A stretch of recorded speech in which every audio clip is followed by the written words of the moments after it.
Baik, selamat pagi. Kita akan lanjutkan materi statistika keuangan 1. Kita akan masuk ke bab 3 tentang ukuran dari pemusatan data ya. Ini bab 3 dan bab 4 merupakan tahap lanjutan dari pengembangan dari distribusi frekuensi. Jadi perhitungannya akan jauh sedikit lebih rumit dibanding dengan rumus-rumusnya ya. Juga nanti ujian juga mengambil dari bab ini juga ya. Kita akan masuk ke materi. Nah, keadaan kelompok itu dibagi menjadi ada ukuran pemusatan data dan ukuran dari penempatan data. Ukuran pemusatan data kita akan bahas di bab 3 yang kita akan bahas sekarang ini. Sedangkan ukuran penempatan data kita akan bahas di bab 4 ya. Ukuran pemusatan dan penempatan data ini merupakan pengembangan dari penyajian data yang berbentuk tabel, grafis, dan diagram. Jadi ini adalah pengembangan bentuk tingkat lanjut ya, dari penyajian data yang sifatnya berbentuk dari tabel, diagram, maupun dengan grafik. Kemudian tujuan digunakannya ini adalah untuk menjaring data yang menunjukkan pusatnya itu seperti apa dan memberitahu pertengahan dari gugusan data yang menyebar itu seperti apa ya, sehingga ini dikategorikan sebagai tingkat lanjut dari pengembangan dari distribusi frekuensi salah satunya ya. Baik, kita akan lanjut pembahasan untuk jenis ukuran pemusatan data ya. Kita akan bahas itu ada 4. Yang pertama adalah rata-rata hitung atau mean. Yang kedua adalah rata-rata ukur atau arithmetic mean. Yang berikutnya ada rata-rata harmonik atau harmonic mean. Dan yang terakhir adalah modus. Ada 4 ini ya, semuanya akan kita bahas satu persatu ya. Kita akan masuk. Nah, yang pertama, pembahasan pertama kita adalah mengenai tentang rata-rata hitung atau mean ya. Rata-rata hitung atau yang biasa disingkat dengan mean ya. Jadi ini cukup populer terutama di dalam penelitian ya, karena banyak orang suka menggunakan mean ini ya. Penggunaan rata-rata hitung untuk sampel bersimbol dengan X bar ya. Ini bacanya adalah X bar, di mana ada nilai X, terus di atas nilai X diberikan tanda garis ya. Ini disebutnya adalah X bar. Kemudian perhitungan data mean akan dibagi menjadi 2, yaitu mean data tunggal dan mean data kelompok. Ingat, untuk ujian kita akan selalu menggunakan yang data berkelompok, karena data berkelompok itu jauh lebih complicated ya. Jadi kita akan pakai itu data berkelompok untuk pengaplikannya dalam hitungan ya. Tapi sebelum kita bahas untuk data kelompok, kita akan bahas satu-satu dulu untuk data tunggal. Berikutnya adalah mean data tunggal. Nah, mean data tunggal ini adalah data yang digunakan untuk menghitung nilai mean tunggal yang hanya sedikit jumlahnya. Jadi ini yang sedikit saja ya, kita pakai mean tunggal ya. Rumusnya adalah X bar sama dengan sigma XI dibagi dengan M. Saya ulangi lagi ya. Rumusnya adalah X bar sama dengan sigma XI dibagi dengan M ya. Saya ulang sekali lagi. Rumusnya adalah X bar sama dengan sigma XI dibagi dengan N, di mana X bar adalah mean, sigma XI adalah jumlah tiap data, dan N adalah jumlah data.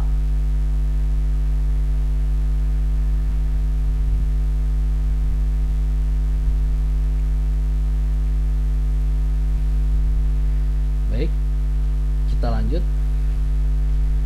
Ini adalah contoh soal dari data min tunggal ya. Apabila ada 6 mahasiswa yang mengikuti tes perbaikan yang mempunyai nilai masing-masing adalah 80, 70, 90, 50, 85, dan 60. Diminta untuk menghitung, tentukanlah nilai minnya atau rata-rata hitungnya berapa. Kita akan masukkan rumus X bar sama dengan, kita akan ambil dulu bagian di pembilangnya, itu adalah semua data angka yang muncul. Ada 6 mahasiswa, ada 80 ditambah 70 ditambah 90 ditambah 50 ditambah 85 ditambah 60. Nah, untuk penyebutnya itu 6 ya. Kenapa 6? Karena ada 6 mahasiswa. 81, 72, 93, 54, 855, dan terakhir 60 adalah 6. Jadi penyebutnya adalah 6. X bar sama dengan 435 dibagi dengan 6 ya. 435 merupakan penjumlahan dari 80 ditambah 70 ditambah 90 ditambah 50 ditambah 85 ditambah 60. Dapatlah X bar sama dengan 435 dibagi dengan 6. X bar sama dengan 72,5. Jadi kesimpulannya adalah 6 mahasiswa mengikuti tes perbaikan mempunyai nilai masing-masing terlampir sebagai berikut. Nilai minnya, nilai rata-rata hitungnya adalah 72,5 ya. Silahkan untuk dicatat terlebih dahulu.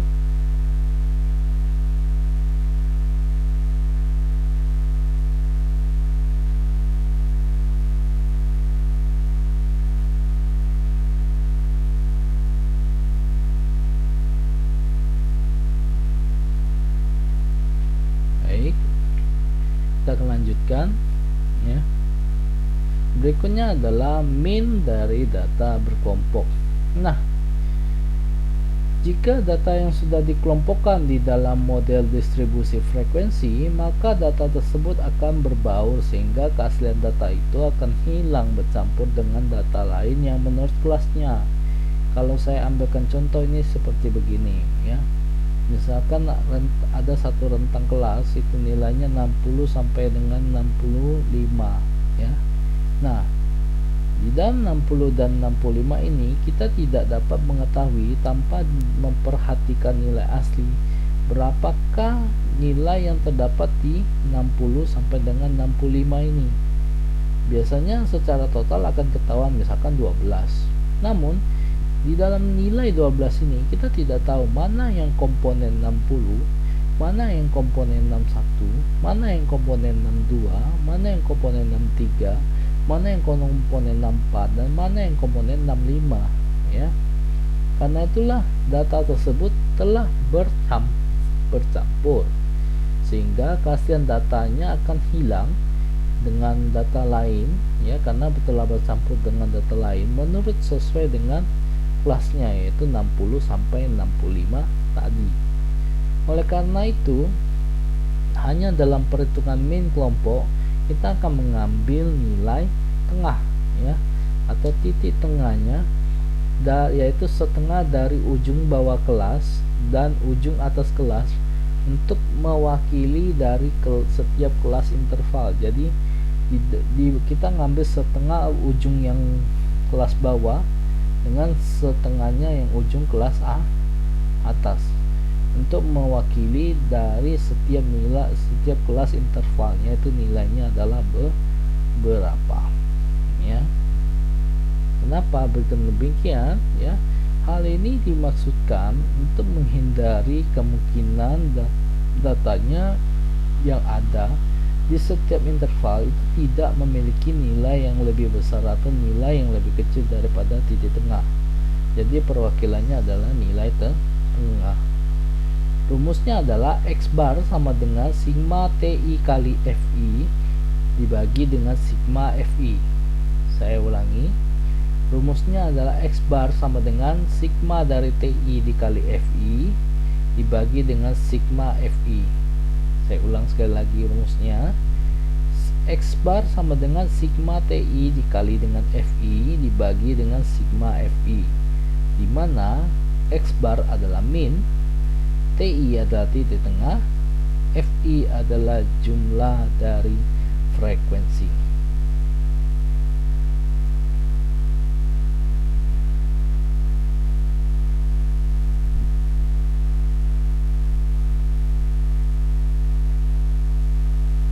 Ya, jadi model-modelan data berkelompok ini akan lebih banyak dibahas di ujian, ya. Jadi banyak-banyak belajar, ya, karena yang digunakan itu model yang ke kelompok, bukan yang tunggal, karena yang tunggal itu mudah, ya. Jadi kita ambil yang bagian yang sulit, ya. Kita selalu ngambil yang complicated, ya. Oke, kita akan masuk ke pembahasan soal. Contoh dari min data berkelompok. Diketahui nilai ujian statistik Universitas Widya Dharma Pontianak pada tahun 2020 yang diikuti oleh 70 mahasiswa. Pertanyaannya, berapakah nilai min statistik tersebut? Terlampir data sebagai berikut. Ada interval 60 sampai dengan interval 94, ya. Interval 60 ke 64 punya 2 frekuensi. Interval 65 sampai 69 punya 6 frekuensi. Interval 70 ke 74 punya 15 frekuensi. Interval 75 ke 79 punya 20 frekuensi. Interval 80 ke 84 punya 16 frekuensi. Interval 85 ke 89 punya 7 frekuensi. Kemudian interval 90 ke 94 punya frekuensi 4. Jadi frekuensinya dijumlahkan dari atas sampai dengan bawah. 2 ditambah 6 ditambah 15 ditambah 20 ditambah 16 ditambah 7 ditambah 4, totalnya adalah 70.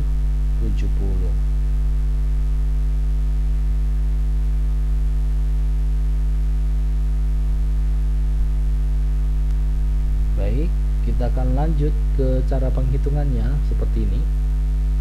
Nah, untuk cara perhitungannya, untuk bagian dari nilai interval 60 sampai dengan 64, 65 sampai dengan 69, 70 sampai dengan 74, 75 sampai dengan 79, 80 sampai dengan 84, 85 sampai dengan 89, 90 sampai dengan 94, itu ngambil dari soal, itu tinggal dipindahkan saja. Kemudian yang frekuensi yang berawalnya berada di kolom kedua, kita akan geser ke kolom ketiga sehingga mempunyai nilai baru untuk kolom yang kedua dan kolom yang keempat, di mana ada titik tengah atau yang disimbolkan dengan TI, kemudian frekuensi disimbolkan dengan FI, kemudian ada jumlah TI dikali dengan FI, ya. Nah, untuk menentukan nilai titik tengah TI ini, ya, caranya sebenarnya gampang banget, ya. Kita tinggal lihat aja intervalnya berapa. 60 sampai 64 itu ada 4. Salah, bukan 4, ya. 60 ke 64 itu ada 5, ya. Kita contohkan. 60 itu 1, 61 itu 2, 62 itu 3, 63 itu 4, dan 64 itu di 5, ya, karena ada 5 jaraknya di sini. Jadi angka 3 merupakan angka yang paling tengah. 60 ke 64 titik tengah 62, 65 ke 69 titik tengah adalah 67, 70 ke 74 titik tengah adalah 72, 75 ke 79 titik tengah adalah 77, 80 ke 84 titik tengah adalah 82, 85 ke 89 titik tengah adalah 87, 90 ke 94, titik tengah ada 92. Jadi ada titik tengah 62, 67, 72, 77, 82, 87, 92. Kemudian untuk nilai frekuensi 2, 6, 15, 20, 16, 7, dan 4, total adalah 70. Itu diambil dari soal, tinggal dipindahkan saja. Cuman peletakannya yang sebelumnya di kolom kedua harusnya di bagian sini telah berpindah karena harus kita mengisikan nilai tengah, jadi berpindah ke sini ya. Nah, untuk mendapatkan jumlah itu adalah TI dikali FI, nilai tengah atau nilai dari titik tengah dikalikan dengan frekuensi. 62 kali 2 124, 67 kali 6 itu 402, 72 kali 15 itu 1080, 77 kali 20 ada 1540, 82 dan kali 16 itu 1312, 87 kali 7 itu 609, 92 kali 4 yaitu 368. Kemudian kita akan jumlah totalkan ke bawah. 124 ditambah 402 ditambah 1080 ditambah 1540 ditambah 1312 ditambah 609 ditambah 368, hasilnya adalah 5435 dengan jumlah frekuensi ada 70. Nah, untuk memperoleh nilai rata-ratanya ya, 5435 dibagi dengan 70, hasilnya adalah rata-rata hitungnya adalah 77,64. Jadi kesimpulannya adalah rata-rata nilai statistik untuk kampus Universitas Widya Dharma Pontianak tahun 2020 yang diikuti oleh 70 mahasiswa, nilai rata-ratanya berjumlah 77,64. Baik, dipersilakan untuk mencatat terlebih dahulu apa yang sudah saya sampaikan di sini.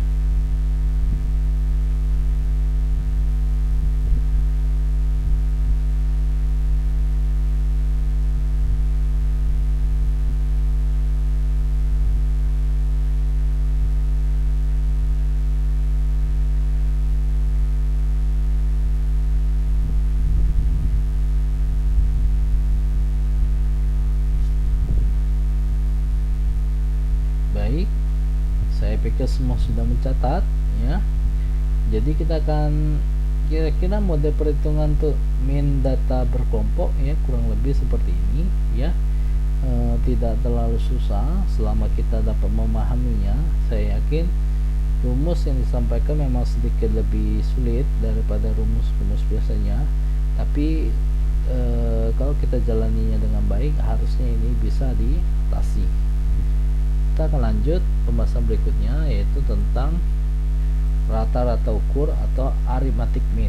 Nah, kegunaan dari arithmetic mean ini adalah mencari dari rata-rata kenaikan dalam bentuk persentase, perbandingan tiap data berurutan yang hampir tetap atau secara tetap, kemudian menghitung rata-rata terhadap persentase atau rasio perubahan suatu dari gejala pada data tertentu ya. Ini merupakan kegunaan dari rata-rata ukur atau arithmetic mean ini ya. Berikutnya, nah, kita akan masuk ke rumus dari rata-rata ukur data tunggal ya. Untuk rumusnya ini ada dua ya, yang satu itu tanpa logaritma, yang satu itu menggunakan logaritma. Nah, yang tanpa menggunakan logaritma rumusnya adalah RU sama dengan akar dari N, yaitu X1, X2, X3 sampai dengan Xn dikurang 100, di mana RU adalah rata-rata ukur atau arithmetic mean, N adalah banyaknya data ya, X1, X2, X3 merupakan sampai dengan Xn itu merupakan tiap gejala di dalam bentuk persentase. Ini adalah rumus model pertama yang ini. Rumus model pertama. Ini yang tanpa logaritma. Nah, jika rumus telah berubah dalam bentuk logaritma, maka akan menjadi rumus yang seperti di bawah ini. Rumus sama dengan log RU sama dengan sigma log XI ditambah dibagi dengan N. Kemudian RU sama dengan anti log RU dikurang 100. Ya, saya ulang, rumusnya adalah log RU sama dengan sigma log XI dibagi dengan N. RU sama dengan anti log RU dikurang 100. Nah, ini rumusnya masih satu kesatuan ya, ini ya dua ya. Ini dalam bentuk logaritma. Nah, ini yang bukan logaritma. Ya, ini bukan logaritma. Ini yang logaritma. Ya.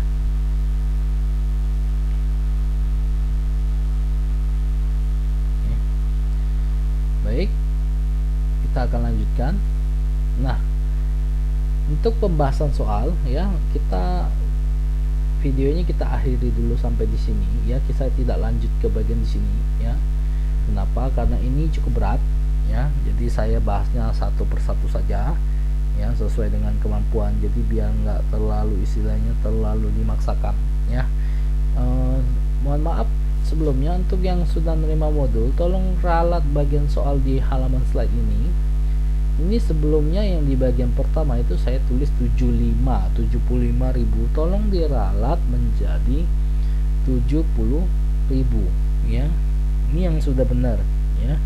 Kemarin yang saya kirimin masih ada kekeliruan, itu mungkin saya salah ketik.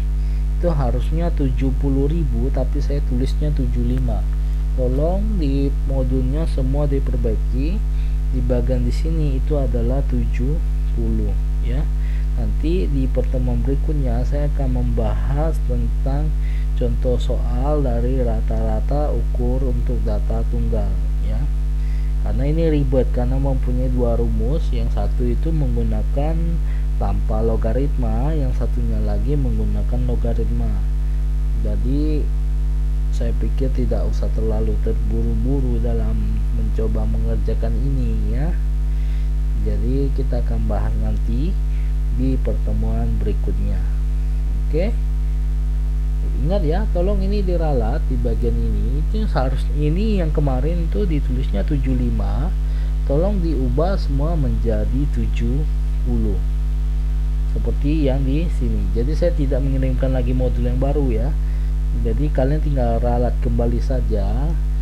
Tolong yang di bagian sini yang ditulis 75 diganti dengan 70. Ingat, tolong simak video ini sampai dengan selesai. Jika ada pemberitahuan seperti ini, itu hanya bisa disaksikan di video tanpa saya memberitahukan secara tulisan di grup ya. Oke, saya pikir sampai di sini terlebih dahulu ya. Jadi ini nanti kita akan bahas di pertemuan berikutnya ya. Baik, saya akhiri dulu video. Jika ada yang kurang jelas, nanti kita bisa diskusikan lebih lanjut seperti biasa di forum Google Classroom ya. Baik, saya akhiri dulu video pada pagi hari ini. Terima kasih, selamat pagi.